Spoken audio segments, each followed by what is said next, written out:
Facebook के मालिकाना हक वाली मैसेजिंग ऐप व्हाट्सएप भारत सरकार के नई आईटी नियमों के खिलाफ अदालत पहुंच गई है। नए नियमों में व्हाट्सएप और उस जैसी कंपनियों को अपने मैसेजिंग ऐप पर भेजे गए मैसेजेस के ओरिजिन यानी जहां से सबसे पहले संदेश भेजा गया हो का पता रखना होगा। इस नियम के खिलाफ कंपनी ने 25 मई को दिल्ली हाई कोर्ट में अर्जी दी है।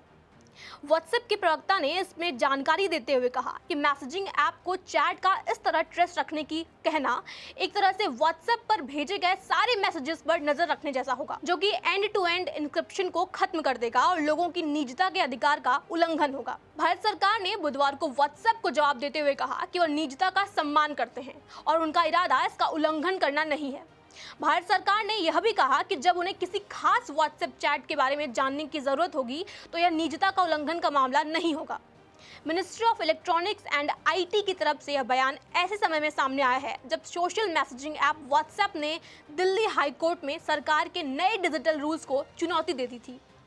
मिनिस्ट्री की तरफ से दिए गए जवाब में कहा गया है कि भारत में जो भी सर्विस दी जा रही है इसे यहाँ का कानून मानना होगा। अगर व्हाट्सएप भारत के कानूनों को मानने से इनकार करता है तो उसे नियमों का उल्लंघन माना जाएगा। केंद्र सरकार ने कहा है कि नए कानून का व्हाट्सएप की सर्विस और यूजर्स पर कोई असर नहीं होगा। सरकार ने आगे यह भी कहा है कि व्हाट्सएप निजता के नाम पर गुमराह कर रही है। सरकार के दिए गए जवाब में यह भी कहा गया है कि भारत में निजता फंडामेंटल राइट है, लेकिन इसके साथ कुछ वाजिब पाबंदियां भी हैं। केंद्र ने यह भी साफ कर दिया है कि व्हाट्सएप को किसी खास मैसेज का सोर्स बताने की जरूरत तब तक नहीं है जब तक वह देश की सुरक्षा और संप्रभुता से ना जुड़ा हो।